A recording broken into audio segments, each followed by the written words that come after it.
Try to get some blue collar experience. It doesn't even matter what trade. So it shows at least you're willing to work, you're willing to learn, you're willing to get your hands dirty, you're willing to work outside, you're willing to work in the culture of the blue collar worlds. And that's going to be a good talking point when it comes to interviews, that you should be able to make it in the lineman trade, and you might be a good fit. Welcome back to episode 39 of CTQ. CTQ is a segment I do on this channel called Cruise the Questions. This is where I take your guys' questions and I answer them here to help you guys on your blue collar career pathways.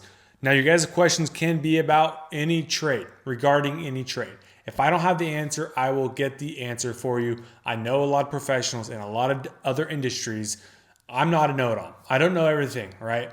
My trade, I'm a journeyman lineman. Lineman is the trade I'm the most knowledgeable in.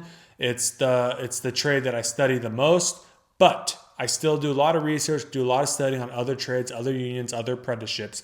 So that's out there for you guys. And you guys can submit your questions a few different ways. One of the best ways, if you just go to the website at bluecollaredu.com, there's a contact button tab right on the homepage. You can go there, submit your question. You can email them to austin@bluecollaredu.com, or you can put them in comments down below. I'll also take questions from those of you who find me on TikTok or on Instagram. Hit my DMs. I get a lot of message requests on there as well. So that's really the vast different amount of ways that you can contact me. Email and website being the best, because I'll get those directly right in my inbox. So by the time you're seeing this video, it should be the 4th of July. So happy 4th of July. Hopefully you guys enjoying your long weekend. Trying to provide some more good content for you guys looking to get into the lineman trade. So God bless America. God bless our troops. Hopefully you guys have a splendid, awesome, fun-filled weekend, and stay safe. Don't get a DUI, because that's terrible, and I've seen that happen to too many people. With all being said, I'm going to take a few questions that you guys submitted on email. And yeah, so I also want to ask if you guys enjoyed the live Q&A. I thought that was pretty fun. And I really would like to do more of those. So if that's something you guys are interested in doing, please email your questions, but include in there, hey, Austin, I'm willing and would like to do a call-in. I think it's a fun way to get a cool conversation going, and to help those of you who are one question leads to another and to another and into another. And I can try to help you guys the best way I can. So with all that being said, let's hop into question number 1. All right, this question is coming from a guy named David. He says, hey, Austin, my name is David, and I'm from Connecticut. I went to lineman school in 2023 and moved down to North Carolina in order to pursue a career in line work. I've been trying to get into the power companies in the Northeast and even the local union hall since 2021. I figured getting some experience may help my chances, but I figured wrong. I've applied to the power companies up north and have never even gotten an opportunity to take their CAS test. The furthest I've ever gotten an aptitude test and an interview at local 42 in Connecticut. I hate to ramble, but I just feel like I've done everything in my power to get where I want to be and sacrificed almost everything, but feel like I keep falling short. If there is anything you would suggest that I do, I'm open to any and all suggestions. Thank you for your time. All right, so this is probably an issue that a lot of you guys will run into. Just gonna lay it out there for you guys. The lineman trade is competitive. A lot of you may think, man, this will happen overnight. It won't. This guy, David, he is kind of a proven testament of this. Is, hey, I've been doing everything in my power. I moved to North Carolina. I went and worked non-union, tried to get experience. I've applied to power companies. I've applied at local 42 in Connecticut, and he's still falling short. Man, all I really have to say is you just have to keep applying. Apply with NEAT, which is the Northeastern Apprenticeship Training Program for the JTC for lineman apprentices in the Northeast. So that's where I would start. He says he applied at local 43. I don't know exactly if that means he applied with NEAT. That indicates that he would have, because you can't just apply with the union hall. You got to apply for the outside apprenticeship, which covers the jurisdiction of all the northeastern states with Pennsylvania, New York, Connecticut, New Hampshire, Vermont, Maine, and maybe one other in there somewhere. So all I can really tell you to do is doing what you're doing. And if you want to apply with other apprenticeships, Albat, I know, is going to require to be a resident of one of the states within their jurisdiction. So that one's going to be kind of hard. Doesn't hurt to at least apply. Maybe something happens in your good fortune. Also, I would probably apply with Missouri Valley. Why not? If you're able to travel, if you are able to, pack the bags and go hit the road somewhere, why not? The only other thing that I can really think of is to try to get in the union somewhere as a groundman and start working. Just get your foot in the door with a union somewhere. Like, I think just getting hours as a groundman somewhere in a union hall is going to be really good experience that will ultimately can propel you and help you get in a union outside lineman apprenticeship. The other thing that you could do if you're already working non-union is you can, accredit, get hours, record your hours, and you could test out. Most union halls will allow you to, if you have enough hours, to test out, take the journeyman lineman test at their hall. I wouldn't say most. I shouldn't say all union halls will allow that, but there are some will. I don't know if Local 42 in Connecticut allows that, but I would call and ask. Why not?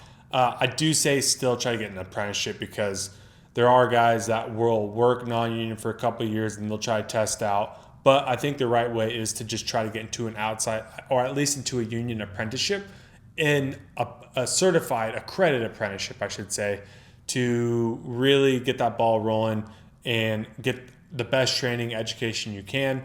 But it is possible that you could accrue those hours non-union and then go take the test somewhere and become a journeyman lineman that way. But honestly, David, the only thing I can tell you to do is do what you're doing.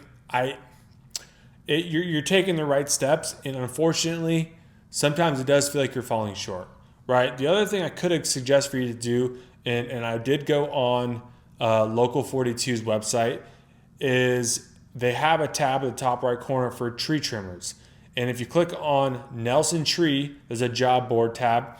And it says Nelson Tree is looking for bucket operators and groundmen for the Palmer, Massachusetts area.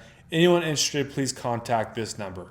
So the other thing I could suggest for you to do is contact that tree service, and maybe that's your foot into the door with Local 42 in Connecticut, and start getting hours and working in the union that way. And that'll be another step forward in the direction that you want to go. If you're looking to get into the Northeastern Apprenticeship Training Program, that is a step that I think could be worth taking. Like I said, the only other thing you could do is you could go sign the books in other locals. You could apply for other apprenticeships, but sometimes you will get the feeling that you're doing everything you can, but you're still coming up short. And it's unfortunate that it's like that, but you just have to keep going. Like, it's not going to happen overnight, and it's also sometimes it takes several years. It took me a year, almost 2 years, for me to get into a lineman apprenticeship, but I started at the bottom. Like, I started doing power line tree trim clearance in the union. Like, this could be an opportunity. I got in that apprenticeship, and I started working and interviewed and going through the whole process, following the framework, doing everything I could in my power, and eventually I got an apprenticeship. So would I have liked it to happen overnight, sooner than later? Of course, why not? I could have topped out as a journeyman lineman at 22 years old. Instead, I topped at almost 24. I was like right before I turned 24. I topped out, became a journeyman. So that's the only thing I can really suggest for you to do, man. I mean, there's not a whole lot more you can do. You can go on Facebook, and you could look up the page. Let's see. Let me pull it up here really quick. I got my laptop right here. Go on Facebook and search up Union Switch Over Help. It's a page that my buddy Alex Wakeland, he created for those of you who are coming from the non-union side and you're looking to go union. There's a lot of good information on here. It's a private page, so you're going to have to go through whatever process he has to join this group. But this is an awesome group on here with a lot of updated information and people helping people for guys like you. So check out that page as well. There might find some resource or contacts on there that and post your questions on there as well that people around the country, other union linemen or other non-union linemen who are in the same spot, things that they've done that have helped them switch over to the union side. So that's another thing that I could suggest for you to do is go to union switch over help. And go ahead and go check out that page on Facebook. All right, let's hop into question number 2. Question number 2 is coming from a guy named David. He says, "Hi Austin, I seen a free videos and I was recently laid off my job. I'm from SoCal, so it will take forever to get into the JTC down here. I have a CDL-B and I'm willing to travel. I just need some tips as to how to get in ASAP. Thanks, man. Anything helps." Well, there's no such thing as getting in ASAP. I wish I could tell you it's as easy as just getting in as soon as possible. But man, you're going to have to look into getting your Class A. Class B is good because you're one step closer, you're getting your Class A, but you're going to need that Class A CDL, okay? So that would be the first step I would tell you to do. Second thing, get your CPR first aid certification. Can't be online training. It's got to be hands-on in-class training. It's like a day class. So look into getting that. Look into getting your flagging certificate, which is like another day class, in-class deal. Pay some money, get that.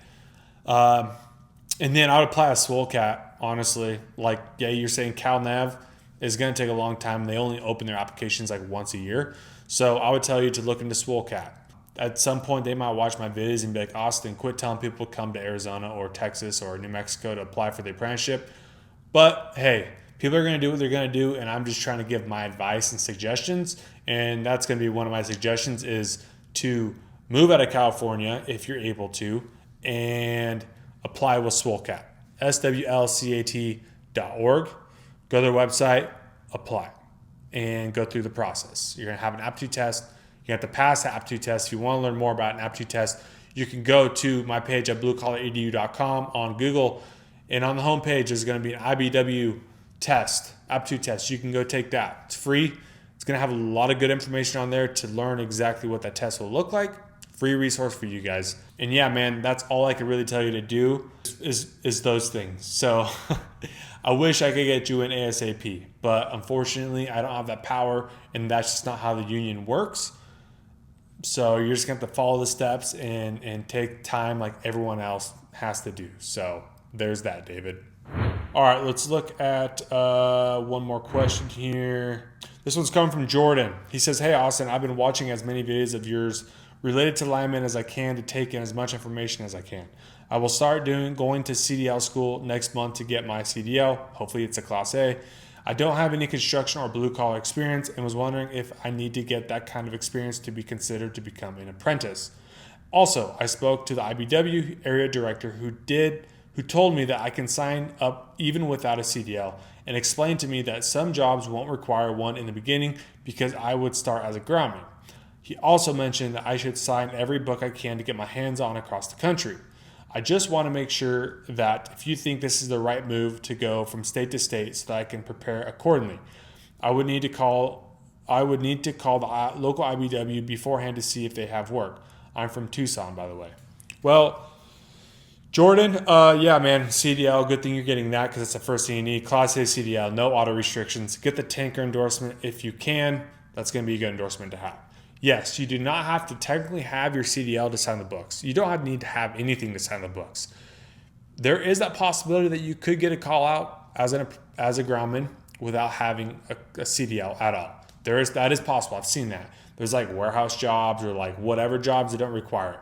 But those are far and few between. I wouldn't rely on that. I would have my CDL. You would sign it before, and then you could just update the union hall, say that you got your Class A, and then they'll just add it as a certification on your deal. But yeah, man, personally, if you're able to, yeah, go around, go sign books. That's called a book signing trip.